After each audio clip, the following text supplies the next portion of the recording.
കിഷ്കിന്ധാകാന്ഡം സിനിമയിലൊക്കെ നാം ഒരുപാട് സുപരിചിതമായ ഒരു രോഗമുണ്ട്. ഏതാണെന്നല്ലേ? അൽഷിമേഴ്സ്. എങ്കിൽ നമുക്കൊന്ന് അൽഷിമേഴ്സിനെ പറ്റി നോക്കിയാലോ? നോക്കാം.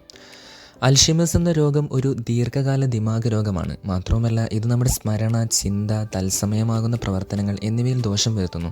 മാത്രമല്ല, ഇത് സാധാരണയായി പ്രായം കൂടുന്നവരിലാണ് കണ്ടുവരുന്നത്. അതുപോലെ തന്നെ ഡിമെൻഷ്യയ്ക്ക് ഏറ്റവും സാധാരണമായ കാരണവും ഇത് തന്നെയാണ്. ഇത് ഉണ്ടാകാനുള്ള കാരണങ്ങൾ അല്ലെങ്കിൽ ലക്ഷണങ്ങൾ നമുക്കൊന്ന് നോക്കിയാലോ? നോക്കാം. തുടക്കത്തിൽ ചെറിയൊരു ഓർമ്മ നഷ്ടപ്പെടൽ മൂലമുണ്ടാകുന്ന അൽഷിമേഴ്സ് പിന്നീട് ആശയക്കുഴപ്പം, പ്ലാൻ ചെയ്യലിൽ പ്രശ്നങ്ങൾ എന്നിവയും തുടങ്ങുന്നു. മാത്രവുമല്ല, നമ്മുടെ സമയക്രമത്തിൽ സ്മരണ നഷ്ടം, അതുപോലെ തന്നെ ആശയവിനിമയ പ്രശ്നങ്ങൾ, വ്യക്തിത്വ മാറ്റങ്ങൾ, സ്വയം പര്യാപ്തതയുടെ നഷ്ടം എന്നിവയും നമുക്ക് അനുഭവപ്പെടാം. എന്തുകൊണ്ടായിരിക്കും അൽഷിമേഴ്സ് വരുന്നത്? അതിൻ്റെ കാരണമൊന്ന് നോക്കിയാലോ? നോക്കാം. ഇതിൻ്റെ കാരണം ശരിക്കും വ്യക്തമല്ല.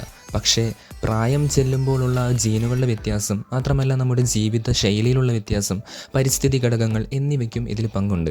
ഇതിന് ഡയഗ്നോസിസ് ഉണ്ടോ? അതായത് നമുക്കിതിനെന്തെങ്കിലും ചികിത്സയുണ്ടോ? ഭൗതിക പരീക്ഷണങ്ങൾ, അതുപോലെ തന്നെ നമ്മുടെ തലച്ചോറ് ഇമാജിൻ ചെയ്യുന്നതിലൂടെ അല്ലെങ്കിൽ മെഡിക്കൽ ചരിത്രം വിലയിരുത്തുന്നതിലൂടെയൊക്കെ നമുക്കിതിനെ ചെറിയ രീതിയിൽ ഡയഗ്നോസിസ് ചെയ്യാം. ഇതിൻ്റെ ചികിത്സയെപ്പറ്റി നോക്കിയാലോ? നോക്കാം. രോഗം മാറുന്നതിന് ഒരു മരുന്നുമില്ല. എന്നാൽ ചില മരുന്നുകളും തെറാപ്പികളും ലക്ഷണങ്ങൾ നിയന്ത്രിക്കുകയും പുരോഗതി മന്ദഗതിയാക്കുകയും ചെയ്യാറുണ്ട്. ഇതിനെ നമുക്ക് പ്രതിരോധിക്കാൻ എന്തൊക്കെയായിരിക്കും ചെയ്യേണ്ടി വരിക? അങ്ങനെ നോക്കുകയാണെങ്കിൽ നമ്മൾ സ്ഥിരമായി വ്യായാമം ചെയ്യേണ്ടതിരിക്കുന്നു.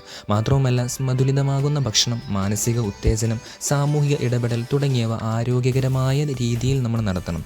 ഏതായാലും ഈ രോഗത്തെ പറ്റിയുള്ള അറിവുകൾ ഇഷ്ടപ്പെട്ടു എന്ന് വിചാരിക്കുന്നു. അടുത്തൊരു വീഡിയോയുമായി കണ്ടുമുട്ടുന്നതുവരെ താങ്ക് യു ഗൈസ്.